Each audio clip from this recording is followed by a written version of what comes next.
My second experience that is prevalent in my history was by far the scariest one, and the one that made me believe in it all. By all, I don't mean like there's God, there's angels. Like, I mean, believe in the paranormal, believe in another side, believe in things that we have no idea how they function or work. I view religion very differently from a lot of people. And I did grow up Christian. I even got baptized. Like I felt something, but like I don't know what it is anymore, you know? Like I that's my belief. However, I believe that there are powers out there that we will never control, we do not understand, and that control a lot more than we expect. This was one of those times where my life was at risk, essentially. So during 2015, in Paris, France, when we were there, the heat in Paris hit record highs, and I mean record highs in the country. So specifically in Paris, it was blistering hot. We were sweating everywhere we went. It was hot. And before we went, I was like, "Mom, I know we're going to Paris and it's kind of like my trip and like that part is kind of like my thing because I speak French. Can we go to the French catacombs?" My mom and I, like I said, bonded over the macabre. Like it's I don't know. We just love it. My dad does not believe in paranormal. To this day. He was atheist when I was a kid, and then he became born again Christian when I was in middle school. And to this day, he just does not believe in paranormal experiences. And he has a hard time understanding what my mom and I experience. And so when it comes to that stuff, he's like, whatever. And my mom and I are like, yes, let's go to the French catacombs. Because I was in French class, I had learned a significant amount about the French catacombs. Like, I knew the reasons why, I knew what had happened, like, you know, like, the basic cursory view, the stuff that you learn in a class. And my mom hadn't, my dad hadn't. And so when we got there, it was a lot of information I already knew. So I was like, oh, okay, well, I'll just sit here, twiddle my thumbs, you know. But basically, when you start off going into the catacombs, what it looks like is that you come from a building up here. So, like, here's the Paris street, and you take, like, this weird, like, turn into what looks like an alley. Like, it was so creepy. I was like, we're gonna get mugged. And when we went in, it was like this old building. And you walk into this building, and you go in, and it's got a lot of like building and stuff about the explanations of why like this old building, what they mean, you know, it's got your building. This is your tour building.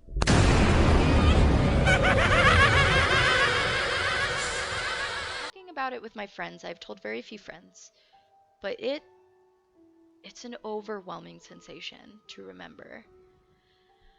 So anyways, we go into the catacombs. And the entry to the catacombs is very interesting. They take you down these industrial stairs from this building. So you go into this building on the top floor, and there's these industrial stairs, and they're painted white, and you have this iron railing that goes in a spiral all the way down. When you hit that base floor, you push out. There's like a little water thing. I don't know why, but I remember everything that has water because I think it's pretty in a creepy way. And there was like this square thing of water being held. And I remember that if you looked over another side, it was a ladder down into even deeper part of the catacombs. And obviously you're not allowed to go in there. It was chained off, like, but they would like show you it and they're like, yeah, don't go down there. And then you go down another set of like short, quick stairs and you are at the entrance of the catacombs. Okay, I'm gonna bring up a few more photos for you guys so you can really see this, but I'm gonna explain it first. When you walk down, you walk in this like weird arch. Like it's a tunnel. Like it's human made. Like think of the 1990s tunnels with that yellow light, you know, like when you're driving and you're like, "Oh, look, we're in a tunnel." Like don't mean to sounds stupid. Like, I grew up in Colorado, so like I'm used to the Eisenhower Tunnel. But like it has that lighting, it has that kind of feel, and it's been dug out. It looks like construction. They're like lines, power lines going through for the electricity. And everything that the tour guide is saying, I am already aware of. Like I off the bat, I am bored with what the tour guide is saying. But I can kind of stick close. And I was like, you know what? Okay, I can go a little further. And I, I'm not going too far. It's a huge open area. We're not even in the catacombs yet. So I'm like, whatever. It's fine. And so I'm going down this entryway to start. And I see this man, and I don't remember. He was in a hat. He had a scruffy beard. He looked like he was about 30, was the oldest I'd peg him as. And he was wearing a t-shirt and jeans and just regular fucking sneakers. There was no one else around. There wasn't a tour ahead of us. And the tour guides have to wear a certain uniform that states they are for this certain tour guide company or specifically with the catacombs themselves. So like that is a person from the catacombs. So I'm walking along and I see this guy and he whips around a corner and I was like, there's a little area down there. Oh, let me go see. And I don't go jogging. Like I'm just taking my time. Like I am chilling. So I'm walking down and it's not much longer than like 3 to 4 seconds. Like from where I am to where he is was probably about 200 feet. I walked pretty quickly back then because I don't know why I was always used to rushing, but like for me, that's calm. So I'm walking and I get to the edge and I look down this other section. And again, it's another like hallway just like the one we're on, except smaller. And then there's another like right turn and it looks like there could be a left, but it was darker. And we're getting down that area and by the time I get there and I turn, I see the guy and I'm trying to think accurately. It's probably about 800 to 900 feet away. It took me 3 to 4 seconds to get to that entryway and look down, and the guy was already going right. Now, you could say he might have jogged, might have ran, maybe he was trying to catch up to another tour guide person or whatever. But when I say we were the only tourists there, I mean it. And this guy dipped. Like, he fucking left. I never saw more than probably a total of 3 seconds of the guy's, like, existence. And to this day, I can't explain it. But I was like, oh, cool. So there's a little way down there.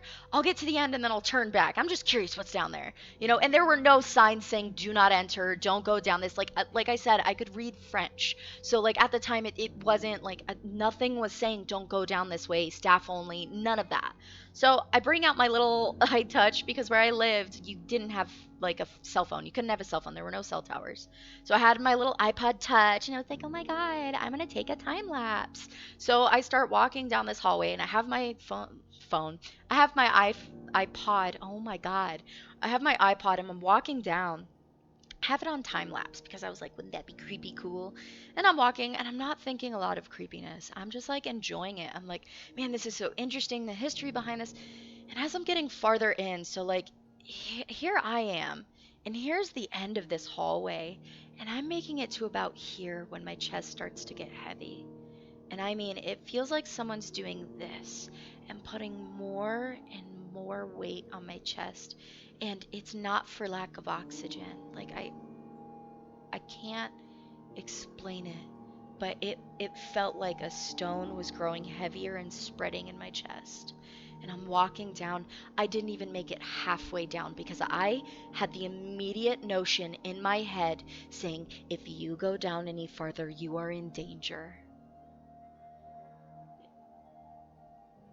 A 16-year-old me had no idea how to handle that information. She had no idea. She didn't even begin to fathom that idea. So I stopped it, I turned around, and I walked back to the tour group. And, like after that, as soon as I got out, gone. That heaviness gone. And I was like, you know what? I was probably messing with myself. It's whatever, and I still believe maybe it was partly that. But as we're going, I feel fine the rest of the time. Like, I shit you not, I felt fine. And so we're going with the tour group. I'm kind of hanging out a little ahead still because I'm like, guys, I know all of this fucking information. So I was like, okay, whatever. Then we make it to the entrance of the catacombs. And I need to show you this because it in and of itself is creepy as hell. So give me a second. Okay, so when you get to the entrance, it's this wall in this passageway, and this is what you see. And this is all you see. It's a stone brick wall otherwise, and that stands there, and it's about 6 feet, 6 feet, 7 feet tall. I'm 5'3.5", 5'4" on a fucking good day, and I've been this size for a while now. So like that was a big enough entrance for me where I was like, it's a doorway, you know. But this is what it says, and I don't know why they decided on the diamond black thing. Like I still don't understand that. And maybe because I wasn't listening to my tour guide, but whatever. So here, I don't know if you guys know French. If you do, awesome. If you don't, let me read it for you. It says stop. This is the land or empire, as obviously you can see, of the dead. This is the warning they gave because this was the only respect they could give to the dead that had gotten so much disrespect in their handling, in their removal of their graves, that they are, I would like to say, they were largely disrespected with how they were put into the graves, how they were thrown from the graves. Like the whole thing's god awful. So this is what you see, and this is the most amount of respect they could give. And the tour guide has explained to us previously that when you go in, you have to respect the objects. That includes any sculptures that were left there, any gifts that were given. People like put out candles, they give jewelry, they give toys. Like it's if you've ever gone into like paranormal areas, they do this for a lot of cases where it's like an offering in respect of the dead in the fact that you are encroaching on their space. But this is their warning that you are entering their home. And I'm getting goosebumps right now just like talking about this because I've never been so serious about this. But the more I watch these videos with like Sam and Colby and all of these people, the more I believe that I have a permission from something. God knows what. I don't know. But someone has given me the ability to understand that this is not only my world. I did not have that respect back then. When I read this, I literally sat there and I laughed. And I went, ooh, spooky. And I wish I would have gone in with more respect to this day for what happened. Like,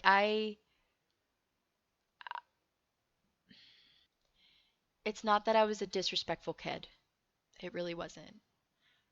But I should have known better. But anyway, so we walk in, we're all listening, you know. There's this like little plaque at like right past the entrance that you can read. It explains like why they're there, like what these are, and to be respectful essentially. And so you go in further into the catacombs and it's just miles and miles of bones and structures and like here, I'll show you guys. So like I said, this is the entrance, but like look at all these. Like there's this, and let's see, it says, I believe it says remnants of the cemetery of Saint Esprit. Um, oh, I don't know that word, but I think it said, I'm assuming that's brought from on the 7th of November of 1804. I have no idea if that's correct. It might have been like this cross was given or this part was given. I'm not totally certain. But this is just a testament to how many bodies and people Like these are mainly femurs, but these are skulls. Like these were people. I'm pretty sure that's a woman's and that's a male. But like these were people. And like you see this all the time. Like going through like this is one of the corridors I specifically remember going through and they have these areas everywhere. And it's immense. I can't explain the immensity of it all to you guys. Um this was really weird. I don't remember why this was there, but it was like some barrel structure, and it's so strange. Just all of that. See, here's a better photo of like someone in the entryway, right before you go in. Like I said, it's just freaking corridor, and there's like nothing except this wall. But anyways, I'm telling you guys, I made that whole thing mainly ahead of everyone else, and that was about it. You know, like that's all it was to me was bones, bones, more bones, people, okay, whatever. Ooh, I'm seeing human bones. Like that's how I took it. I can't even get around the fact that what I was about to experience would change the way I viewed things forever. Guys, like I can't,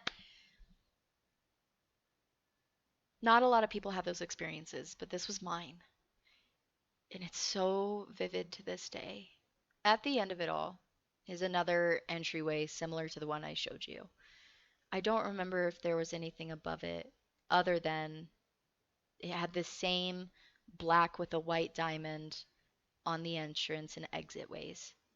And that's what I'd made it to. I was walking ahead of everyone and I saw the exit and I was like, I'll just wait on the other side of the exit. I was totally fine.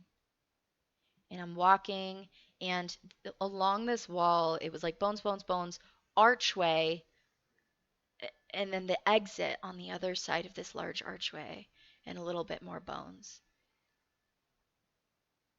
And I remember I was walking this and I made it to the direct center of that archway and my feet stopped because, I'm looking around. Da, da, da. Da, da, da.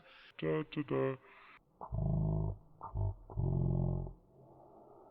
And I looked in this archway and I stopped. In that instant, I was not given permission to move. And that's the only way I've ever been able to describe it is something was making my body stop. I can picture it today. My back foot was up mid pace to go forward. I was slightly bent and I'm just staring into this archway dead ahead. And I had the direct knowledge that something was watching me. I wasn't scared yet. I wasn't freaked out. I was just perplexed. And I wasn't telling my body to move, but you know when you can't move. And I had my left arm at my side, and my right arm was the only thing that was allowed to move. And again, I use that word allow because that's the most I can describe it. And I reach into my pocket and I pull out my iPod. And this was right after the update where you can just click the button. Like, I'll show you guys right now. Like, you have that little like button right there that just you hold it and it turns on your light like that. And that's as much as I could do.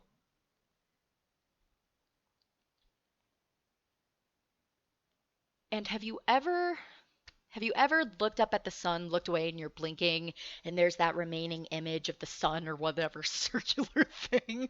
You're like, oh God, my eyes, and it's just in your vision for the next God knows how long.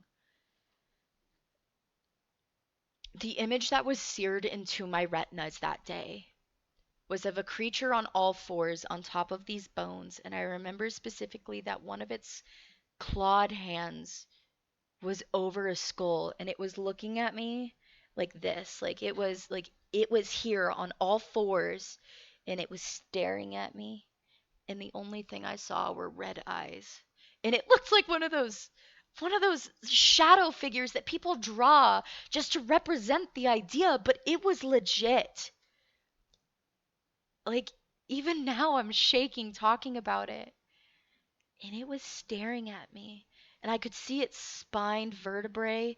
It was not human in any sense of the word, folks. And that's when I was terrified. And I didn't realize it because I, I can't describe it. Like I still cannot wrap my head around the fact that that had happened. And the only thing I was doing was crying. But the only thing that my mom saw when she walked up was that tear and me frozen. And she used my real name because that's what my family uses.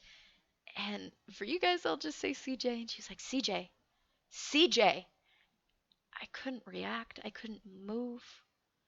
And I remember she physically grabbed the back of my shirt and threw me out the exit in a few steps. And I broke down in her arms. I went from being okay 1 second to sobbing in a literal fucking mess in point 0.2 seconds. And my dad walks up and he's like, "What's happening?" And she whips around and goes, "Not right now." And my dad's like, "Oh, all right, like whatever," and walks upstairs with the rest. And I'm shaking and I'm sobbing and I'm terrified. My heart is beating out of my chest. I feel something still watching me. And I'm telling my mom, like, "Mom, there's something there. Mom, mom, mom." Like, I couldn't get out less than a sentence. And she just walks me up the spiral staircase at the end of this hallway, and we make it to the gift shop. Like, I shit you not. We were in a fucking gift shop, and I'm trying to explain to my mother what had happened. And she's asking me, she's like, "What did you see?" And I say, I don't know. It was a creature. It was something. And I get worked up again. And I'm like, "Mom, I'm scared it's going to follow me." Like, I was a fucking blubbering mess. Like, that day, my mom explained to me that I would have to figure out my own way of blocking it. Blocking those kinds of energies in and out. Whether you believe in this shit or not, I don't care. That's a you thing. For you who wants to believe that this is just some spooky story I'm giving you shit about and that I was wrong and like it was all in my head, that's fine.